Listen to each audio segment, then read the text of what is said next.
What's up everybody, and welcome back if you're a subscriber. Hello to all the new people that are watching this. Just give me 20 seconds of your time and I can prove to you that I'm worth that click on the subscribe button. Here we go.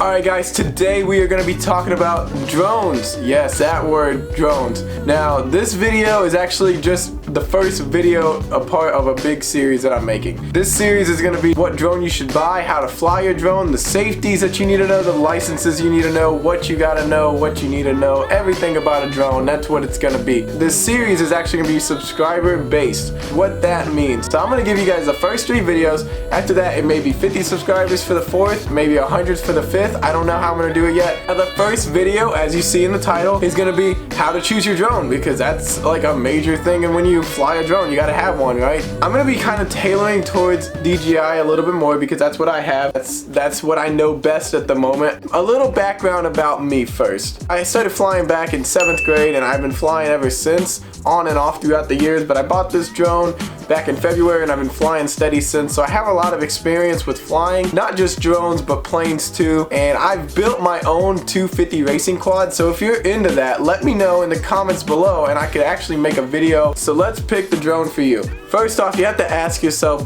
what are you trying to do with this drone? If you're just a small YouTuber like I am, I went with the DJI Mavic Air, but the DJI Mavic Air is a little more advanced intermediate drone. I wanted this drone because of the range, okay? The signal from the controller to the quadcopter. I wanted the range of that. That's what I bought the DJI Mavic Air for. DJI Spark, they're $399, so it's a good price for a drone. And the technology that you get, you're gonna have GPS on there, you have the special shooting modes. It's really crazy how cool that can get for 400 bucks. I was really impressed. I almost went with it myself. The 2 downsides that I would say, the biggest 2. So the biggest downside is you have to use one of these as your controller, so you actually have to fly with your thumbs and everything's done through your phone screen and not a physical controller like this. One thing I forgot to mention entirely was that you can actually buy a controller for the Spark. It just cost another like $100, $150. I don't know exactly the price. Now, I like thumbsticks. I'm used to flying, like I said, with other drones and planes. I had to have a real controller. It just wasn't a thing. With the other downside, let's say you're okay with using your phone. Like, that's fine with you. The other downside is when you use your phone, you only can go as far as your Wi-Fi range. So what I mean by that, not your home Wi-Fi, but your Spark will actually send a Wi-Fi signal to your phone and they will connect, and that's actually how you fly. If you're gonna keep it under like 200 feet and 200 feet away from you, like a box of 200 feet, you know, you only get so much range using Wi-Fi. Wi-Fi only goes out, they say like 200 or 300 feet on the box, I wanna say. It's somewhere around there. It's nothing too fancy. So if you're trying to fly miles away, that's not gonna be the drone for you. Now, it's not legal to fly miles away, mind you, but we'll talk about that later in this series. That's my 2 biggest negatives about the DJI Spark. Now, let's cut all that last 5 minutes out. Let's talk about if you're gonna build your own drone. So building your own drone, the pros and cons here. So the pros, you know how to fix it once you build it, but the cons, you have to build it and get it to fly right. Getting it to fly right is the hard part. I built my drone and I got it flying, but getting it flying as good as a DJI product, never got it to that point.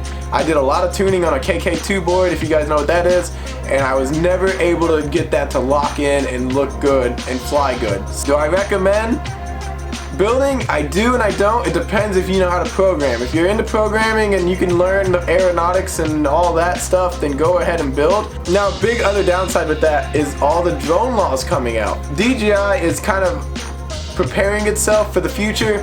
They're gonna start installing these tracker devices inside drones so they can talk with a plane.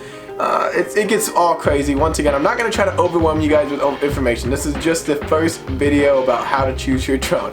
Okay, so with building, you don't get the latest and greatest technology. And some of these latest and greatest technology pieces are actually going to be laws. What I mean by that is there's going to be a tracker very soon. I don't know when, it's very soon. There's going to be a tracker that's built in the new DJI products. and those little tracker things are going to be shooting a signal to an actual airplane or helicopter, letting them know that the drone is right there on their radar. It's kind of like a radar detection system for a drone and a plane to talk to each other. So that's going to be some technology that comes out, and it's going to be a law, I have a feeling. I'm not going to say it is yet because it's not, but I have a feeling it's going to become a law where you have to have that tracker on there to fly your drone. Now, my drone doesn't have that tracker. All you guys' drones don't have that tracker. If you're watching this video as of July 2019, they were talking about bringing that tracker out late this year, and I have a feeling FAA is going to make it a law by January next year. Who knows? That's just all speculation. That's another thing I'll talk about in another video. This is just how to choose your drone. That's building. So you're okay with building your own, tuning it in to get it to fly good, and then maybe having to buy something aftermarket later, because I'm sure Amazon or somebody's gonna make this product, this little tracker where you can install it on your drone, and you'll be good to go. That might happen. So if you're okay with that, building your own might save you some money in the long run. But getting it to fly as good as a pre-made is just, I'm telling you guys, it's a lot harder than you think. So make sure you research that before you just go build your own drone. I've talked about the DJI Spark a little bit. Now I'm going to move into the DJI Mavic. So the DJI Mavic is different than the DJI Mavic Air. The DJI Mavic, it's actually a bit older than the Mavic Air. The Mavic is the original predecessor of the Mavic line. So I can't name everything between the two of them. So I'm going to put a card in the video here so you guys can see the differences yourself. I do know that the Mavic has a 27-minute flight time approximately, and the Mavic Air has a 21. So you lose a little bit of flight time.